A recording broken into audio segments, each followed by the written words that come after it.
আজকে এটা কি আমি বলে দিব? অবশ্যই যদি বলেন। আজকে দুপুর অনুমান 3 ঘটিকার সময় আমি যখন মেঘনাথ অফিস করতেছিলাম, তখন আমার কাছে গোপন একটা সংবাদ আসে যে আমাদের যে বাস কাউন্টার আছে, মানে ওই বাস কাউন্টার হতে ওই বাস রূপায়ণ বাস ব্যবহার করে খুলনা থেকে মানে কিছু মাদকব্যবসায়ী, 3 জন মাদকব্যবসায়ী তারা এই বাসে করে তারা ঢাকার উদ্দেশ্যে গাঁজা নিয়ে রওনা করতো।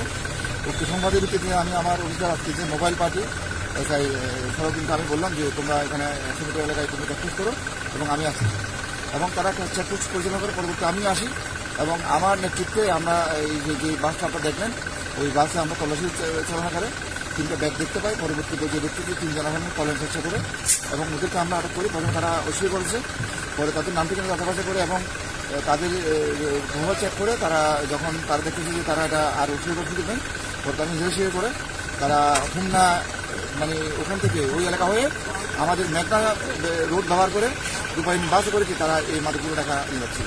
এবং আমরা এখানে আপনারা দেখেছেন আমরা 8টা পোটলা পেয়েছি এবং তাদের বক্তব্য মতে প্রতিটা পোটলায় গাঁজার ওজন 50 কেজি করে। সেই হিসেবে এখানে আমি যেহেতু আমরা ওজন করেছি 8টা পোটলা 1 কেজি করে ধরলে আমরা 8 কেজি গাঁজা উদ্ধারের ইয়ে আছে আর কি রিকভারি আমাদের আছে।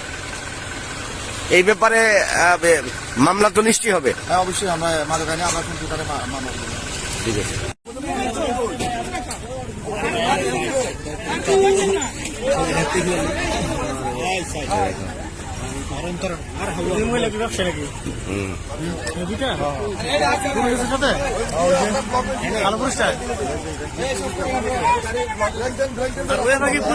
মিয়া সর মাথা সর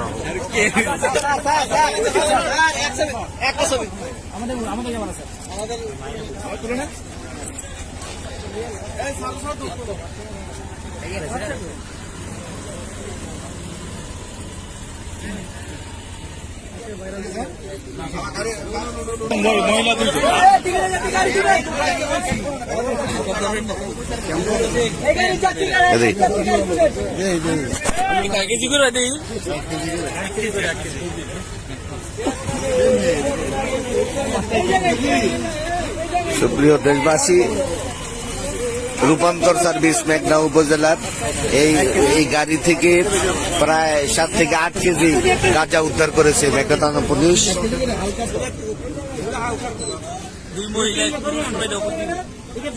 এর মধ্যে 2 জন মহিলা, 1 জন পুরুষ জড়িত। এখানে নির্বাচন কমিশনার আছে উপস্থিত।